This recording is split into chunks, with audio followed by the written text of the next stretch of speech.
This is the Global Broadcasting Service, serving remote outposts since 1928. Hi, everyone. Welcome aboard the Walt Disney World Express monorail.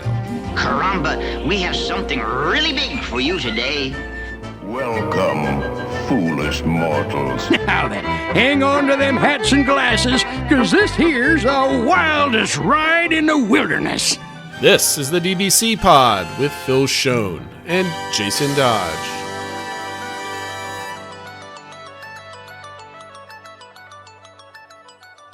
Hi friends, welcome to this week's pod. This is the show for the week of September 22nd, 2025. And this is what's going on in our Disney World. It is a old school episode, because I feel like we've been doing trip reports for like, 2 months at this point. We're going to go over some sad news after a person passes away on Stardust Racers. We're going to talk about that. We've got a couple games over in underrated food at Walt Disney World. This includes dinner, meals, snacks, anything, right? It has to do with food. Lumpy, shout out to Lumpy. He posted an article from All Ears of which ride should we replace. We're going to go over their choices and then go over ours and talk whether or not it's sanity or not. Hopefully we have a couple hot takes in there that can go viral on the Discord channel, which means you should join it and figure that out and see what happens. Shout out to Brian Reed on YouTube. Thanks for subscribing. We appreciate that. That being said, Phil, are you excited to go back to like just a normal show that we've done for 5 years? Yeah, I feel like I'm a little out of practice. I even you mentioned before, it's like, is this too much? Is this not enough content? We have no idea anymore. I know, yeah. It's like starting all over. Yeah. All right, so let's start off with some of the news in the that's out there. Yeah, we didn't really know kind of a good way to get into it. There's no good segue, but we did want to acknowledge that one of the big stories of the past week or so is that a guest unfortunately passed away after riding Stardust Racers at Epic Universe. This guest on September 17th was found unresponsive after riding the attraction. He was taken to a local hospital where unfortunately he passed away. And according to the autopsy, he died from multiple blunt impact injuries. The attraction remains closed. It feels like there's a lot of unanswered questions. Universal's come out and said the ride system and restraint system and, the team members that, checked everything, like everything worked as it was intended. The person who passed away, unfortunately, his family did just hire a lawyer. So they're going to try to make sure that there wasn't anything overlooked or anything, really just to try to get to the bottom of it. It sounds like, and if there's, any warranted compensation, I'm sure get that as well.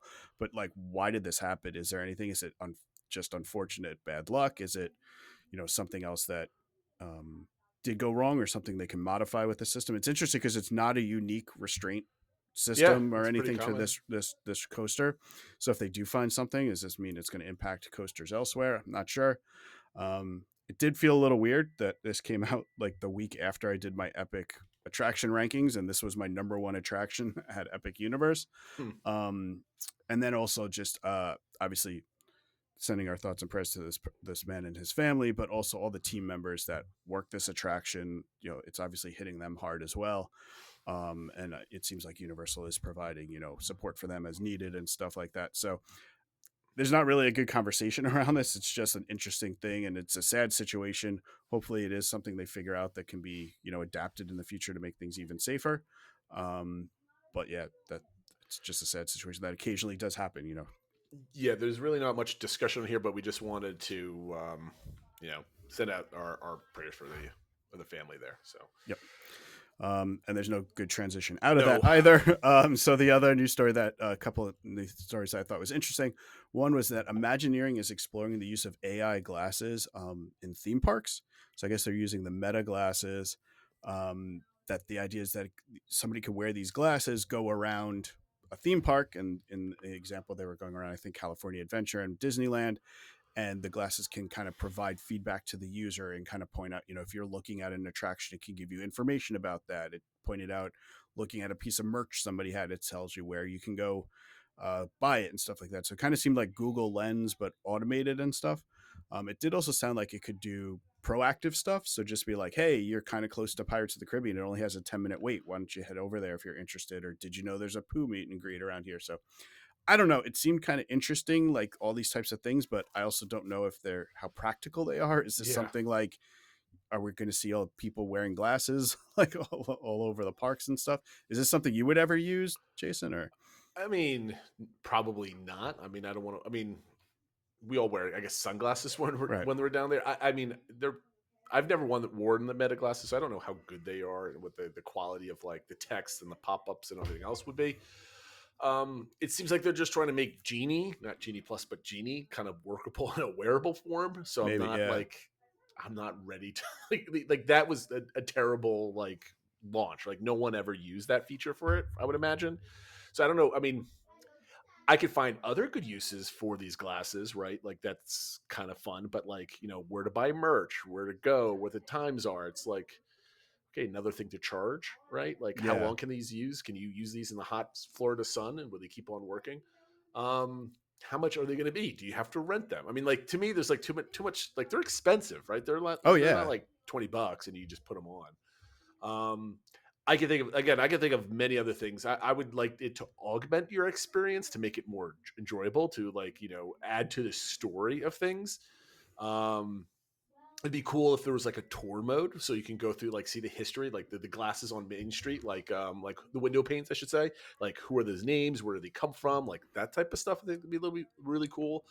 I mean, I can see people using it for like directions and getting around the park, like using like Yeah. as a GPS feature. Though I could probably say you and I would probably get these, and we'd probably have like our running spreadsheets on the side with like wait times, and somebody's going to have like some like Wall Street like overlay where it has like the time, like through Geek, it has like a direct feed into these classes, and you can see like minute information. I don't know.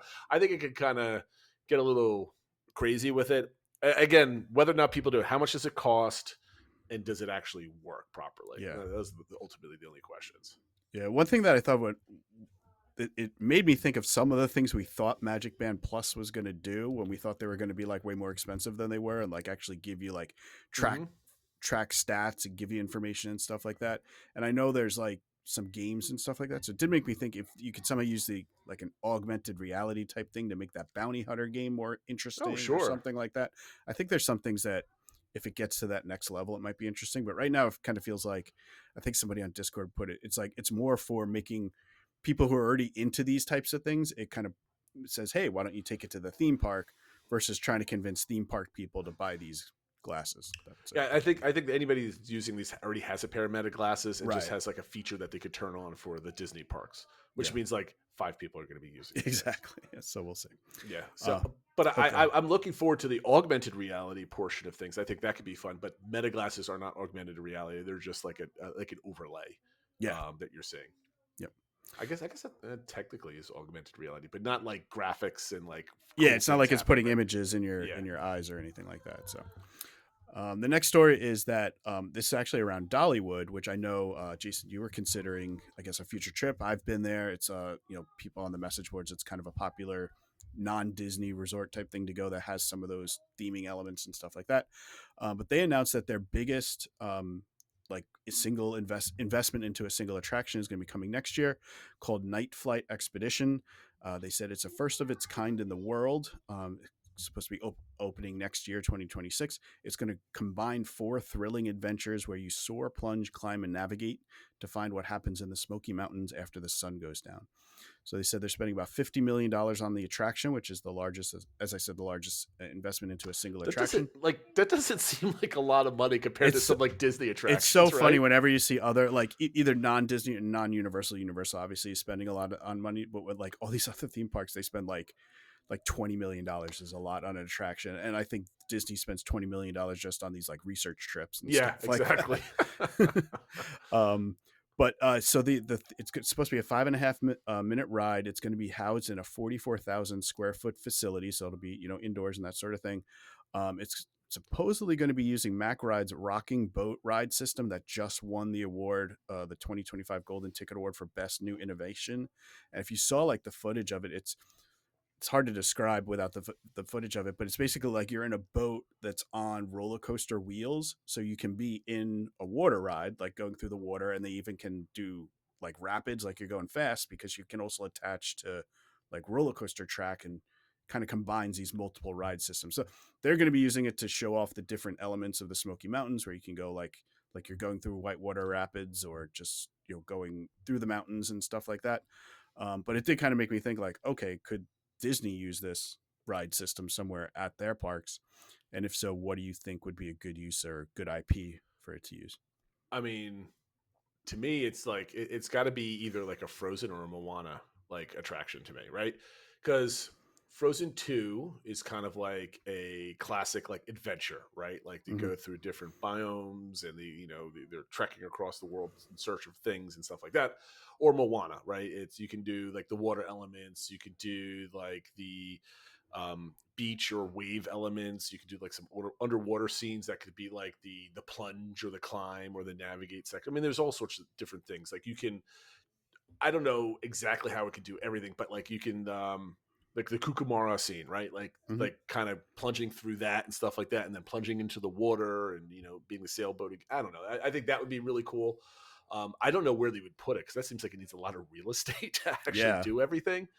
What you have here though, like they're saying that's going to be about 5.5 minutes. That's pretty darn long for an attraction. So I would love for Disney to have a 5.5 minute ride. That'd be great. Yeah, absolutely. And it's they said height requirements 39 inches, so not too high, but not babies can't go and stuff like that. And it's slated to open spring of 2026. So the first thing I thought of, just because like it feels like mixing different like biomes or like themed areas and stuff is if they could use it for like the villains attraction. Sure. Because you could go through the different like on the land type stuff, but you could also go down into water and Hades and Ursula and stuff like that. So I don't know, something that like mixes different characters and different things. The other thing I thought of would be kind of neat at Animal Kingdom, where maybe use the Lion King IP to go to the different areas that they go through on the trip, or the Jungle Book or something like that. Something that kind of like to showcase different environments and stuff like that. Well, I mean, we don't know what the thrill ride is in the Villains Land, right? Yeah. Or what the big E-ticket's going to be. So maybe they're going to use something like this. Who knows? I think it'd be really cool though. So it's nice to see like other places investing in these new things. And that was one of my big critiques of Dollywood, is that I felt like it didn't have enough quote unquote like everybody rides. It had either like thrill rides or kiddie rides, right? And this feels like something that is more like a Pirates of the Caribbean or something, like like kind of a everybody ride. So I mean, that would be a great addition to the park. That's what like all regional parks are, right? They have a bunch of steel coasters and then like the little spinners for like kids. And there's like no in between. Or you're like Hershey and it's like a water park that's built into your amusement park. No, I mean, Dollywood. I'm attracted to Dollywood only because of you go into the park, but there's also like the camping. There's a lot of stuff that's there's a lot in the area. Like some of it's like obviously super touristy, but we had a lot of fun there. And there's also the state park too. So I'm kind of excited for like an area vacation around here, not specifically Dollywood, other than really excited to go to Dollywood. You seem to have a lot of fun. Everybody talks about it. I need to visit some more of the regional parks around the country. So it's kind of on that list there. Yep. And then that was the only news items I had. You had here, I think, a quick point about Imagine That episode 2. I don't know if anybody saw it. Like I watched it. It's like how to make rocks, and that's what people joke about. Like Disney just knows how to make rocks or mountains. Was it mountains that they mentioned, or was it rocks? I forget what the title. It was how they do. I think it was how they create mountains and stuff. But it's all the rock work. It was all rock work. Yeah. I thought like it was kind of interesting that it was a bit more produced. Like they had an actress on there actually kind of do it, which kind of read kind of fun. But it was kind of an old school vibe. I think if they do more of these more often, that like people aren't going to have these high expectations for like, I didn't know what level of like work. Is this going to be like cool, like a little one-off, like 4-minute clips about something interesting and then we move on, which that's what it was. Right. Which I love that. But like, now you got to make more of them more consistently, or every time you make one, to be like, oh, here's another 4-minute thing. I've been waiting for 2 months for the next one type of thing. So Disney has to figure out what they're going to do with that. But anyway, I like that type of stuff. I just wanted to bring it up and see if you saw it. And actually, I did see that. And actually, speaking of Rockwick, it reminded me of another thing. They just would have that the Disneyland special that was on ABC last night, like 70 years of the happiest place on earth. And they were giving a little bit about some of the new attractions coming to California Adventure. Mostly it's stuff we already knew, but one thing they did mention is for the Pandora area, the Imagineer that's going to be working on it is Emily O'Brien. And apparently she was responsible for like everything at Tokyo Disneyland, including Fantasy Springs. Huh. So just knowing that somebody who's kind of worked on projects of that scale and like that seem to be universally praised is going to be working on the Avatar land over in California Adventure. Imagineering knows what they're doing, and I know skilled people. Oh my goodness, who would have thought? Who would have thought? Before we get to construction updates, quick reminder of our social media accounts at the DBC Pod everywhere that you might find us. But make sure you hit that Discord channel. And we are also doing, I tested out shorts. They actually got actual views. So I figured out a way to do it so it's not like $100 million a week. I got pinged about AI. them. I was like, ooh, a new short is out. Yeah. So I didn't get to do them last week because I was traveling all last week for work. But I'll be doing that tomorrow for this episode. Cool. See what the AI picks out as the best moments of that. But again, at the DBC Pod, wherever you might social your media. Let's do some construction updates real quick, Phil. Bio Reconstruct just put out a ton of new pictures. Yep. Not like newsworthy in of themselves, but just like I always love a Bio Reconstruct, like here's everything that's happening kind of pictures, right? It's really interesting to like to dive in with detail. At the Magic Kingdom this week, the new cool ship is now up and painted. It just kind of like appeared overnight and it's there. Yeah, Like, I think it's crazy. I think we talked about it last week that it was like somebody spotted on the road. It was like covered over on a flatbed truck or whatever, and then it was installed and it's there and it looks great. So I haven't listened to this episode. It's on my list for tomorrow. But on the Disney Dish with Len Testa, they have Jim Shule on because who was the designer of the previous one, and they're going to comment on it. I haven't listened to it yet. I don't know if they're going to bemoan like, "Oh, mine was better" or whatever. But they're going to. Yeah, I listened to it today. I don't know if you want me to spoil it for you. That's fine. Go ahead. So a little bit of that, a little bit of Yeah. like, oh, I missed the class, blah blah blah. But they do say they like it and they appreciate what they did and stuff that's just different, and so it's a little of both, I guess. Ex-Imagineers are always curmudgeons. Sometimes it Yeah, a little apparently bit. on social media. But it's right there. You can see all the pictures on it. It looks really cool. Looks like it's just going to be. It looks like a little bit bigger, and they might be. Is it just now a snack shop? That's just. I mean, that's what it was More? before. Yeah, it'll be interesting to see because before it was kind of just like I think slushies and sodas and popcorn, Right. like nothing really special. It does seem like there's an order window now, and then an area where you pick up that's like kind of covered a little bit. So it'll be interesting if they have some more kind of unique items or something like that. Hopefully, Should- they at least something. Should we take anything away from the color scheme and the style of everything? In your The only thing is, it really does feel like, and they did point this out on the Disney Dish. It feels very like the vision they had for the 70s redo of Tomorrowland, where it was like all the whites and like some accent colors and stuff like that. So if they're going to kind of restore Tomorrowland more to that look, I think it would look really cool. It has the color scheme that the paint, the aqua and kind of orangey red that matches the entranceway to People Mover and one of the signs on the Speedway and stuff like that. So it all fits in and stuff. If hopefully it's a sign of things to come because it's a cool style. It kind of is that like mid-century modern futuristic look type thing. So hopefully they go for it. I think it'd be nice just to have a new style and cohesion to the area. Yeah, Tomorrowland needs it. I mean, they're doing like little things, right? Like, Yeah. and so if they keep going with it and they're updating Buzz and stuff, if they do anything with Stitch and maybe just kind of revamp the whole area, it might not be one big like redo, but it's kind of gradual over time, and all of a sudden it's kind of put together. Yeah, It'd they be nice. just. I'm really looking forward to seeing if they redo. Here's a tangent. The Buzz's like exterior of that building Yeah. because it looks like you would never know like a cool attractions inside. It's just Yeah, it's like all a of those. fun That space. one, Monsters Inc. and the Stitch building and stuff like that. They're all kind of just there's a sign out front or whatever, but you could be anything in there. Yeah, it needs more in that area. The next one is from the aerials from BioRestaurant. Looks like demo is getting to start. Like you can see the whole riverbed; it's completely dry. You can see I believe the rail's still in the ground. I didn't do like a crazy enhance, but you can see kind of the track. One interesting thing, Phil, and let me know if you're going to speculate anything about this. The railroad track has a section removed, right past Big Thunder. Now, do you think that they're going to retrack everything to make more room for Villains Land, or do you think this is just more of a construction thing to allow vehicles coming in and out, and they're going to be placed exactly where it is? I think it's more that. I don't think they're really going to be changing the railroad track thing. I think, rail bed. I think it's just removing it for construction and stuff like that. The only thing that I'm speculating on is could they add a station in Villains Land?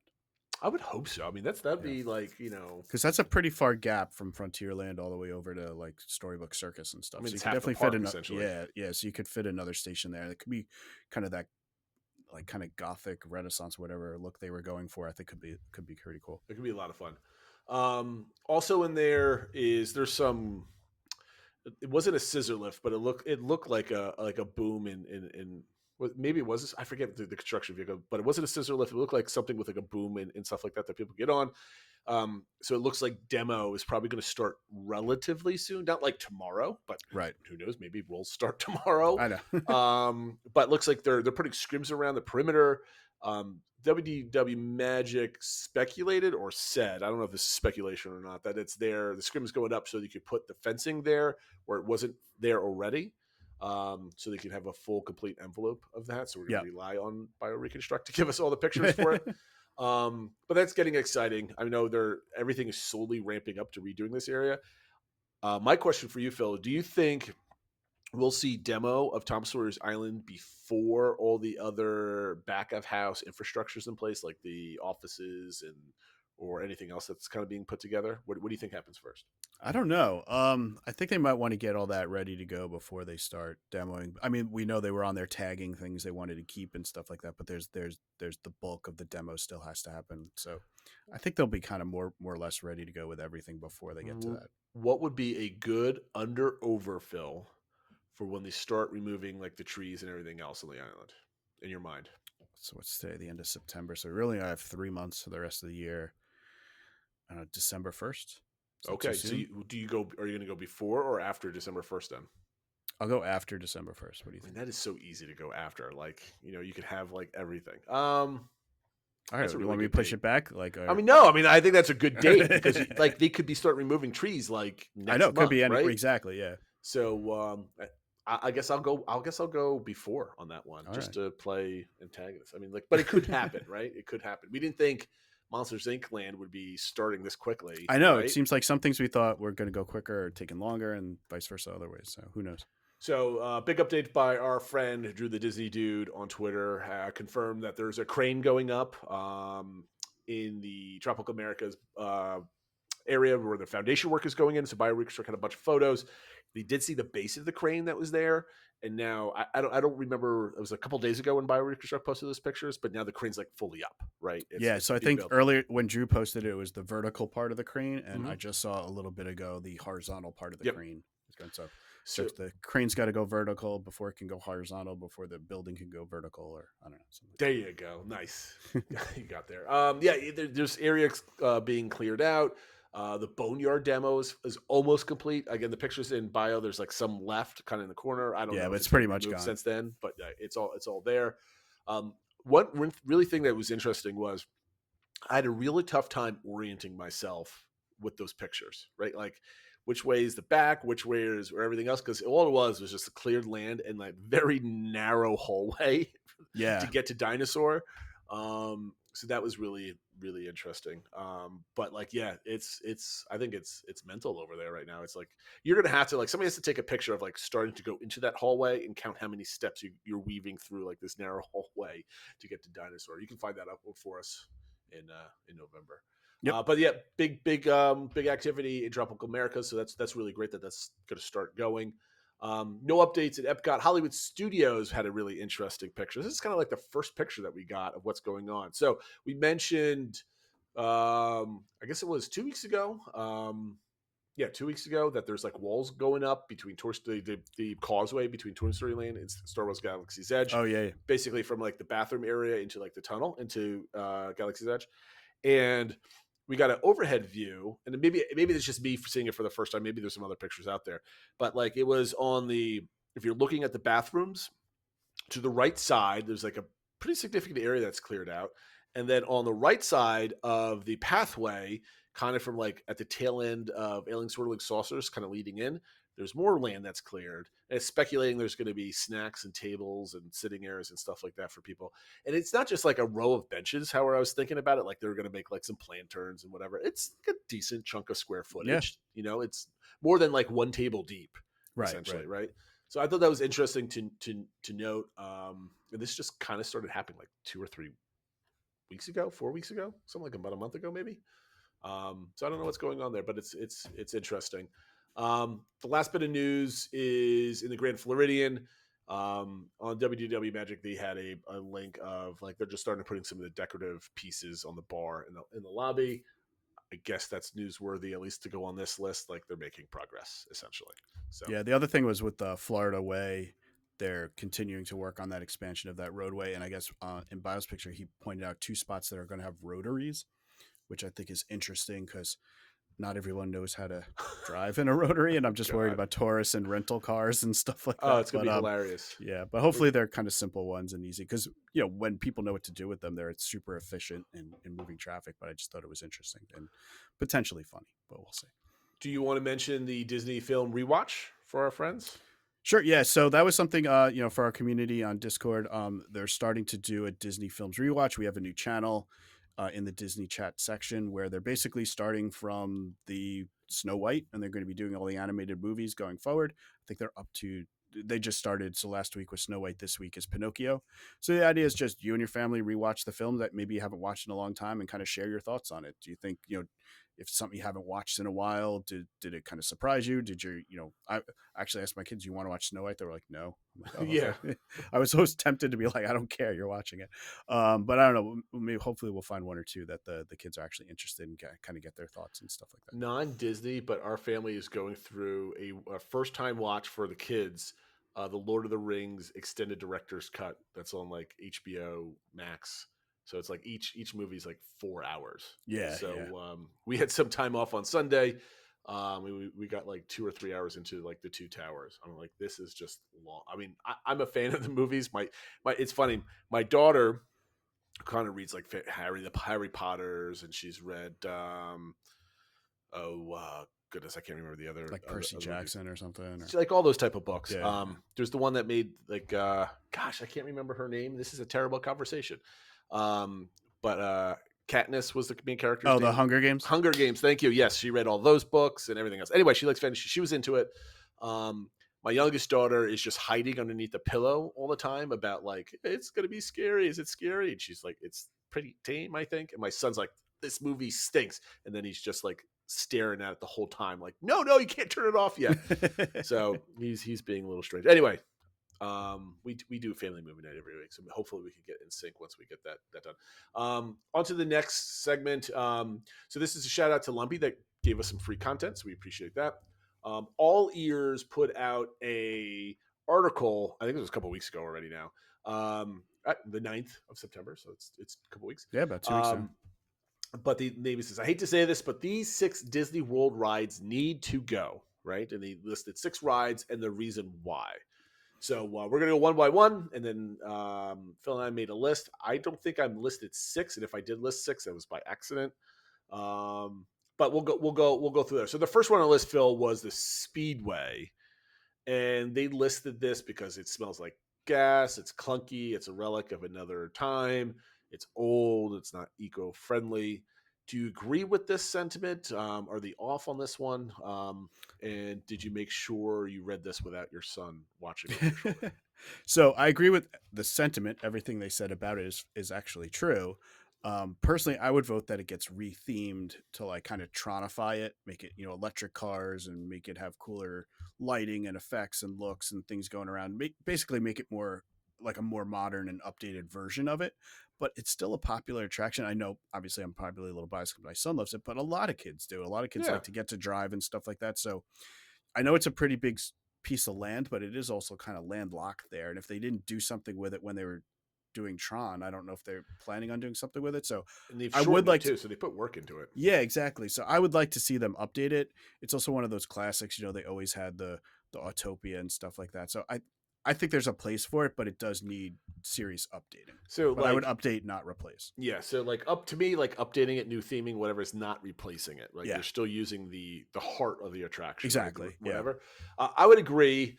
Only because I don't think you could put anything there, right? Like it's kind of like in the way of everything. Like if you put a big show building there, it would make the area claustrophobic. Because you're gonna box in like the Barnstormer, the teacups, and then you're not gonna be able to see Tron kind of from a distance type of thing. So I don't think it could work as anything else unless they completely demo it, build more concrete, and then put a show building like behind it even more so. But that doesn't make any sense to me. So I think updating it is the way to go. The next one is Kali River Rapids. It needs to go because it's too short, needs more story, not worth the time, and it has long lines. I've never really seen it with long lines compared to some of the other attractions, but maybe these people have since they kind of live in the parks. What do you think about this one? Yeah, so I have seen fairly long lines, especially in this summer.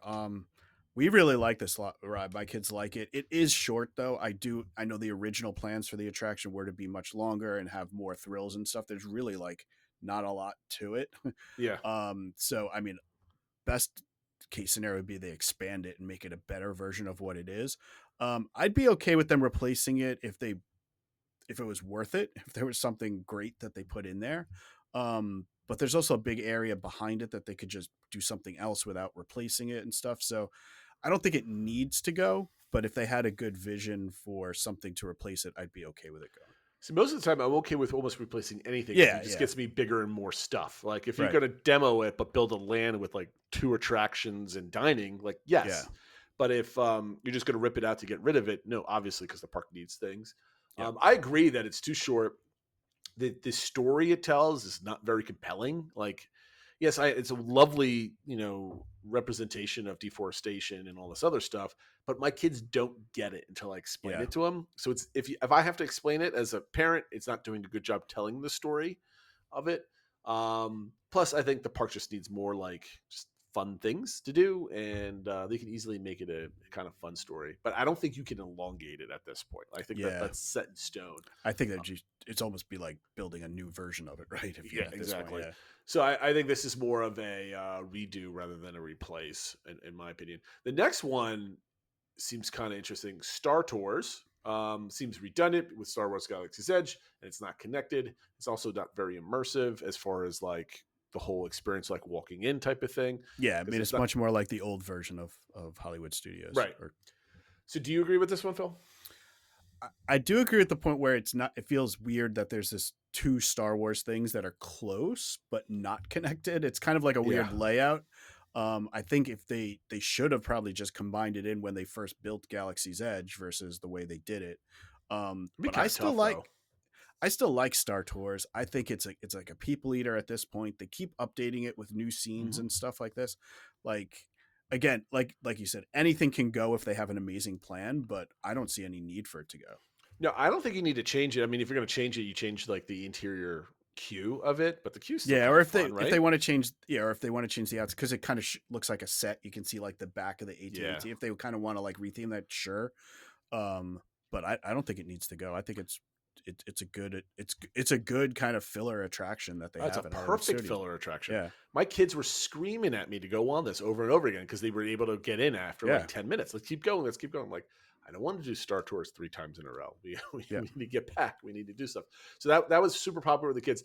The parks need more attractions like this that are like people eaters, that are fun, that are also on like little spinners or like kid But also rides, still right? popular enough that it's not like it's empty.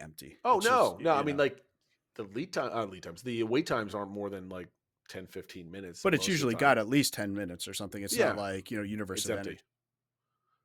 No, exactly. So I don't think it's redundant. I don't think it needs to be replaced. Maybe you could touch it up as the theming around that Echo Lake and that whole area back there changes potentially, but I don't think you need to replace it at all. The next one is the magic carpets. They say that it messes with crowd flow, and the parks already have spinners, so there's really no point into doing anything with it. What's your take on magic carpets, Phil? The next one I fully agree with is Mission Space. You got the 2 different sides. They basically, it's just like, we need something that's less nauseating for everybody, right? So for those that don't know, and I don't know anybody that doesn't know, I went on for the first time with my trip, but there's the green and the orange. And there's one that just basically, it's a simulator like Star Tours. The other one is a spinner ride where it spins you to get those G-forces. When we went to this attraction, there was like literally nobody in that building. It was very, very sad. It was like a really cool queue. I've never been in there. I've been to Space 220, but I've never been on that attraction because I keep hearing it's nauseating. I'm like, I don't want to ruin my day. So no, thank you. It's a really cool attraction. It has a really cool queue. The loading area looks really cool. It's like just basically like in hallways. It's like you feel like you're in like a NASA building, right? Yeah, this is another one my son likes, so I feel bad, but I think that it could be replaced. It was cool. It was a cool idea at the time, and it felt kind of Epcot-y, like it was science-based and that sort of thing. But I think it's lived past its usefulness, and something better could go there. So. All right, so the last one on the list is, I think, is an obvious one. It's Figment, because it's not up to snuff. I don't know why this is on the list because it doesn't need to be replaced. It just needs to be redone. And again, we made the rule redos don't count as replacements, right? All right, Phil, what are your rides that need to be replaced? Yeah, so the first one, I did put the Magic Carpets there. I put, and again, this is more of a replace, I guess, because I still would keep it as a theater, but I think the Beauty and the Beast show at Hollywood Studios. You're replacing the show. I mean, it's a complete replacement of a show, not just an update of the same show, but I would keep it as a theater. One thing that I thought could use to go is the Nemo show, Under the Sea with Nemo, but I just don't know what else you would do there because it's the whole aquarium and stuff like that. So it's like, oh, okay. But it's like, it's kind of a nothing ride. Like it's not really a ride to me. Like when I was there, I saw like it had a 10-minute wait, and I'm like, what are we doing? Oh wait, it's 118 degrees outside. That's why we're on that. Okay. Yeah. Keep going. And the other two I think are just areas that I would totally redo into something else. I would change out the circus area in Magic Kingdom. I think that whole area needs to change and be upgraded. And then I know it's important because it's the animal care area and stuff, but I feel like Rafiki's Planet Watch and the train to get out there is just so inefficient. And there's that area between it and Kali River that's just, well, now it's like staging areas and stuff like that. But before was nothing. Like more needs to be there. Yes. So those two areas I would redo. All right, so I'm going to go over my list. There's going to be a lot of repeats here. I've got one hot take, I think, that's going to differentiate myself between everybody else's list. So the first one I had was the Speedway. We already talked about why. I would full on replace it if there could be a good version of something that can go in that space that makes sense from an overall like cohesive vision for Tomorrowland. I'd replace Small World. The reason being, I know it eats up a lot of people, but that building is huge. Yeah. We've talked about this, I don't know how many times. I would take it. I would move it to Epcot. I think it'd be really cool for an Epcot ride. But I would replace Small World with something else. I would replace Monsters Inc. Laugh Floor. I think that kind of show, I don't know. Well, actually, it probably does still get a lot of people, but I think you could make something more entertaining in that space. I think especially once they open up the new monster show, even if it's not the same thing, do you need two monster shows? Yeah, it's redundant at that point. Yeah. I would replace Mission Space for what we just said literally a couple minutes ago. I mentioned the Beauty and the Beast stage show as well for the same reasons. It's been going on for 30 years at this point, 20 something years. I don't know. But something new, something fresh, but I don't know what that would be. I'm not a smart person when it comes to I mean, they have so many other I was gonna say they have so many stage productions they've done. You could do something, Tangled, whatever. It could be any of their IP that they've done stage shows elsewhere. Just switch it up. Yep. But again, I would not replace Figment in Kali River Rapids unless you think you could put something that's absolutely amazing in there. But I would update them with a better story. Obviously, everybody wants Figment 3. Was it 4.0 at this point? No, it'd be 4.0. Yeah, 4.0. So I think everybody wants that. So, question to everybody out there is, what would you replace? I think we talked about this a couple of weeks, but now you get to talk about it again. What would you replace? Put it on Discord. Come have fun. Would you replace Small World like I would? I don't. Is Small World like? Is that sacrosanct to like change out? It's like on the same level of Carousel of Progress, Phil. So for me, it's not because it's not the original. It would be sacrosanct or whatever term you want to use to replace the one at Disneyland, which is the one that was at the 64 World's Fair and stuff like that. The one at Walt Disney World, it almost doesn't even fit in the Magic Kingdom where it's at with the other rides around it. And like, yeah, I know a lot of people want to move it to Epcot and stuff like that, but I'm kind of the same thing like we said before. If you have a good plan for there, if it's to help you get back to Villain's Land and stuff like that, sure, go for it. But I don't think it needs to go, but I'd be okay with it if they had a good plan for it. What would cause more of an uproar? Replacing or closing Small World, or the uproar for replacing Splash Mountain with Tiana's? Probably be a different crowd. They're all different crowds. Yeah. I honestly, there'd definitely be some people like, I can't believe you're closing it, blah, blah, blah. But there's also a lot of people that are like, the song's so annoying, I don't ride it. And that's right. So I don't know. I think there'd be some sadness and stuff like that. I don't think there'd be uproar like there was for a Splash. I agree with you on that one. All right, on to our game, Phil. This is your idea, so why don't you set us up for this one? Yeah, this kind of came out, and obviously I'm giving away maybe one of my answers and stuff like that. Was after I gave my part 2, I think, of my trip report, where he's going through some of the dining, and one of the places I went I felt was quite underrated. So maybe start thinking like, well, which places do we think are underrated or overrated at Walt Disney World? And not just table service restaurants, just any food item. So it could be a snack, it could be a quick service, a table service, whatever it is, but just something that you think, I know you've talked in the past about some of those breakfast sandwiches that you like and stuff like that as being underrated, that like, so something like that. I just thought it would be fun to talk about, getting out there. Here's some underrated things. So if you're going down, maybe consider some of them, but then also just to have some hot takes, have some of the, by the way, those breakfast sandwiches don't exist anymore, or at least the ones that they're not as good as the ones in my memory. Oh, okay. And I'm very angry. That happens sometimes. Yes, where they tweak something and you're like, that's not as good. All right, so overrated and underrated. Do you want to do, I know we discussed this before we started recording, but do you want to do both of our overrateds and then both of our underrateds, or do you want to do your 2 lists and then my 2 lists? Let's do both underrateds and then both or whichever one we do, but we'll do both, each of ours, and then the other one. Let's do underrated ones first because those are less of hot takes, I think. Yeah, I think so. Ones that we're bragging. So why don't you start with your underrated? So my underrated, so the one that I mentioned before was Toledo, which I think is very underrated. It's a really nice place for either just a nice dinner out, date night, but it's not super, super fancy. But they just have a lot of different food and a lot of small plates. So you can try a number of things without spending a fortune. And we just had a great time, great service. It's a beautiful restaurant. You can see firework from there, and it's a lot cheaper than some of the other options where you can do the same thing. So I think it's underrated in the Disney community only because it's so hard to get to. Yeah, I mean, that is the downside to it. You have to get over to Coronado Springs. It's not like something that's on the monorail or something like that. So you have to make some effort to get there for sure. Yeah, it's tough. What's your next one? The next one is the launching pad, which is basically at the base of the People Mover entrance and stuff like that. It just has a lot of good food. It has a lot of fun breakfast food. It has like those bubble waffles. It has like eggs over tots and stuff like that. It has different types of hot dogs that with different toppings. I think it's better than going to Casey's and stuff like that. It has the cream cheese pretzel that I know a lot of people love. I just think there's a lot of things there that it's unique. There's a lot of unique options. But at the same time, I think are kind of crowd pleasers. Like almost everybody can find something. So I think without being chicken fingers and stuff like that. So they have a lot of fun, like slushy drinks and stuff like that too.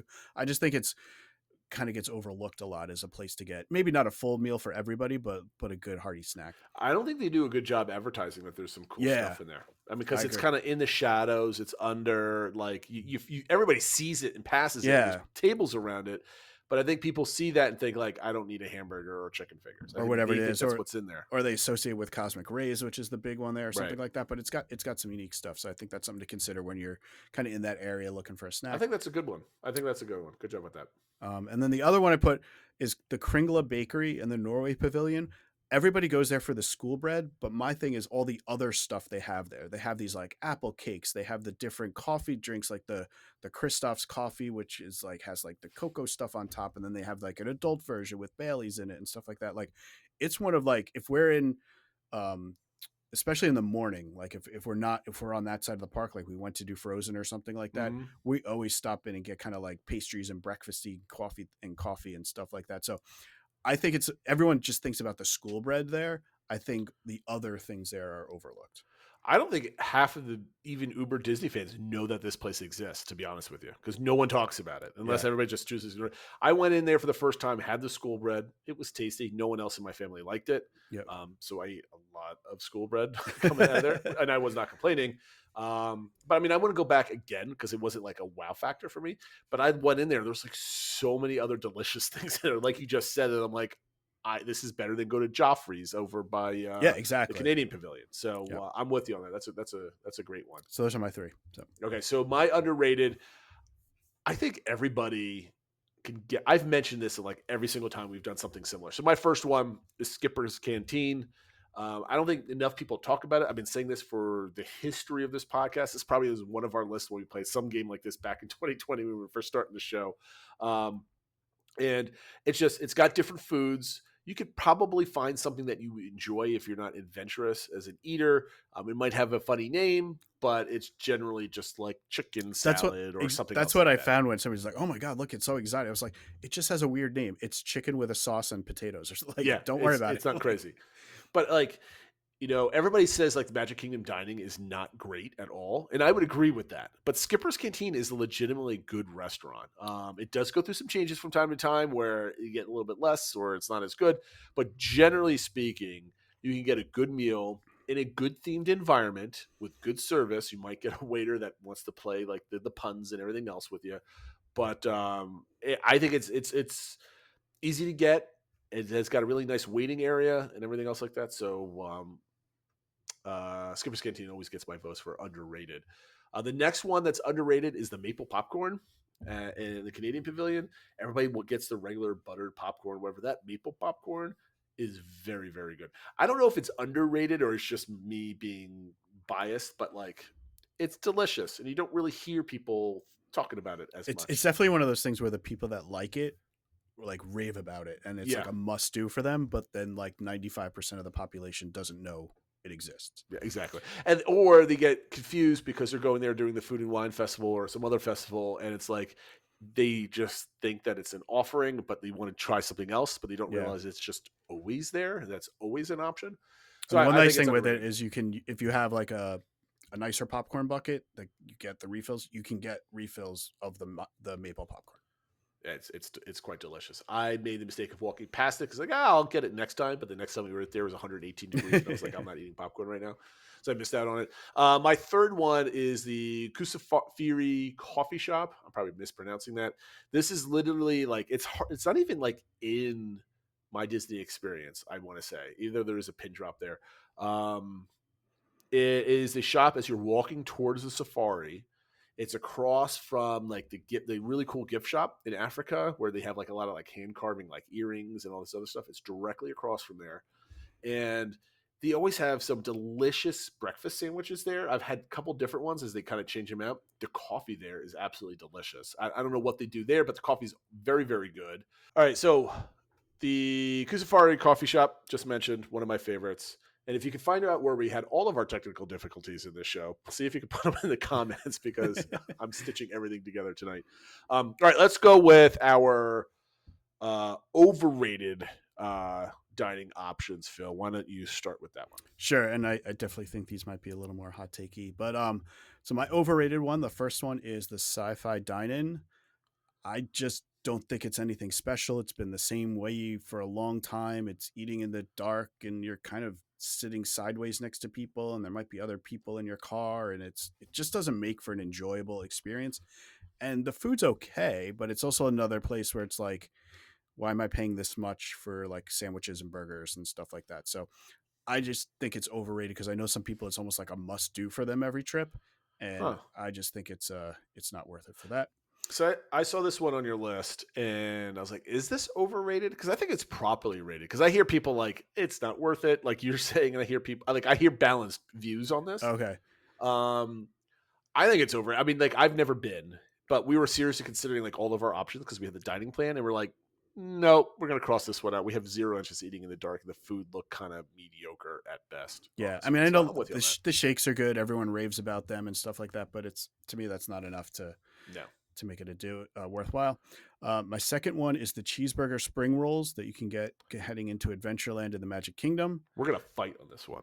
I think they're fine, but like, I don't know, getting these like really hot spring rolls when it's 112 degrees out, and they're kind of expensive for what they are, and I thought they were okay, but I didn't get it. I didn't get the hype when I got it. So it's not like they're like inedible or anything like that. I just don't get the hype and think they're overrated. So I've only had them in the evening where it's not like 12 o'clock in the afternoon. You're eating this hot thing, right? So I'll see on that. They are pricey. They're like $9 to get two of these things. So I get the cost. Like if we're going just on cost, yes, they're overrated.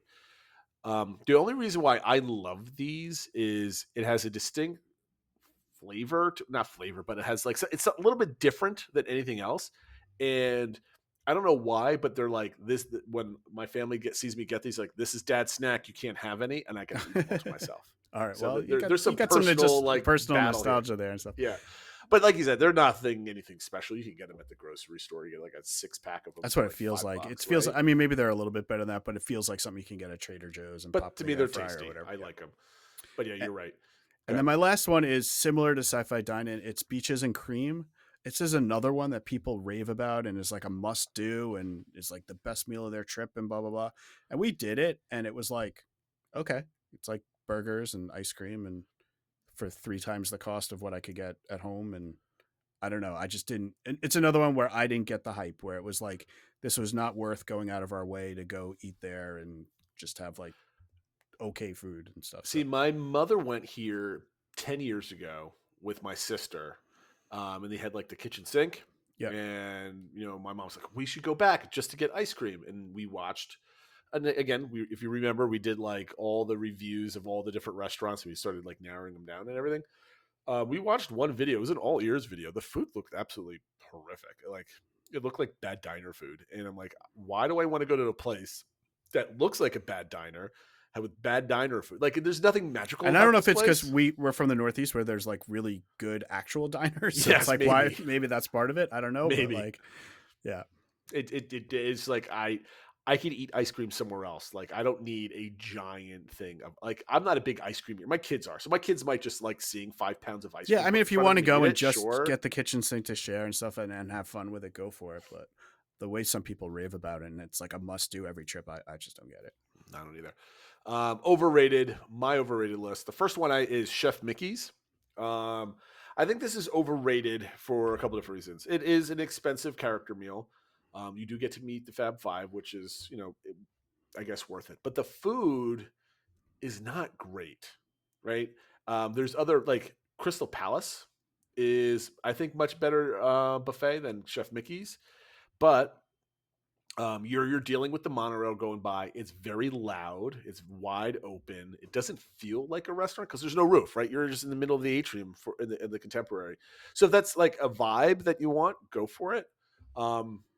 I don't know. I think Chef Mickey's is great for like first timers with like small kids. Like, you should probably do it once type of thing. But the people that keep going back and back and stuff, like, this is one of their must do things. I think it's driven by nostalgia, not actually the quality of the experience going there. I always thought it was weird that like it just has like dividers in the front. It's not even like a building to go in. So, Yeah, the setup is definitely a little weird. There's always been some sort of restaurant there or whatever, and it's a little. In some ways, it's interesting if you're just there, like getting on the monorail or something, you can see some of the characters down there. But the other way, it's kind of weird that you're like staring down at people eating and stuff like that. The only reason I disagree with you is we put it off going there for a long time because I had heard about how bad the food was. Mhm. And I don't know if it's just mentally the bar had been set so low, but when we went, I was like, this actually isn't half bad. There were like a couple things I found that I enjoyed. And like, it wasn't just like, chicken fingers and macaroni. They had some like interesting like pork choppy things and stuff like Sure. that. So I don't know. Like, again, maybe it's just because I had lowered the bar so high, Maybe. so low that it had no issue clearing it. But I was pleasantly surprised by the food there. And I agree, it's one of those like almost rite of passages, like especially when you have little kids. It's obviously if you're there next year and you're getting the free dining plan with kids, it's a great use of a table yeah. service credit and stuff like that. But like, there's other buffet character meals that I think are better than this one. So that's why when they put this one at the top of the list, I'm like, there's other options that are better in my opinion. Yeah, I think it's kind of middle of the road for it. Like I would do it over Hollywood and Vine and stuff like that. Like I just think but I think it's a good one and done. I think it's, any kind of regular attending family should do it at least once. I agree. But yeah, but to your point of some people that are like, oh my God, we have to do it. It's Mickey and everybody in the Contemporary. We have to do it every trip. Yeah, then I think that goes too far. Yeah, I agree on that. My next one is popcorn buckets in all form. I don't understand why people collect them, as I'm staring at you with 2 of them hanging over your shoulder and one kind of in the bottom. Moana Like popcorn, 5 other ones nacho over bucket, there. whatever. Yeah. Okay. I mean, if these are collectibles, I'm not shaming anybody for what they collect. We all collect strange things. I know they're insanely popular. I just think they're overrated. Like, they're not like high quality popcorn buckets. They're like, a lot of them are like, I've got one that we bought at Christmas a couple years ago. And, we collect the nutcrackers and stuff like that for display at Christmas time. And it's cool that I have one. I have no desire to buy more and more of these things. I think they're completely overrated. It's not like I'm not saying that they're trash level things. No one should buy them. I just think everybody could chill with the hype until you get I've seen some cool Disney popcorn buckets that are have lights and have moving parts and stuff like that. There was wasn't there a carousel one recently within the last 5 that's cool. But I don't know. I'm gonna go on and rant about popcorn buckets. I think they're overrated unless they you get the couple of them that are really nice. Especially when you have the Figment popcorn bucket that people were waiting online for tens of hours just to get. I think that's just the hype could definitely exceeds the value of them. Yeah, that's why I consider them overrated. Yep, no, I think it's all that stuff around that. And the last one is quite surprising. If you know me, is the margaritas in the Mexican Pavilion in Epcot. To me, I think they're overpriced. They're $18, $19 for the standard one. They are quite good. Don't get me wrong. I always get one, even that they're overrated. But everybody's oh, you got to start in Mexico. You got to get the margarita. I'm yeah, but it doesn't need to be a rite of passage level. You need to get a margarita here. It's a fine margarita. It's expensive, and you can't sit down and enjoy it. You gotta walk around the world. And I guess that's what some people want to do. Yeah. But so are you talking about the stand out front? The stand, or yes. Not La Cava.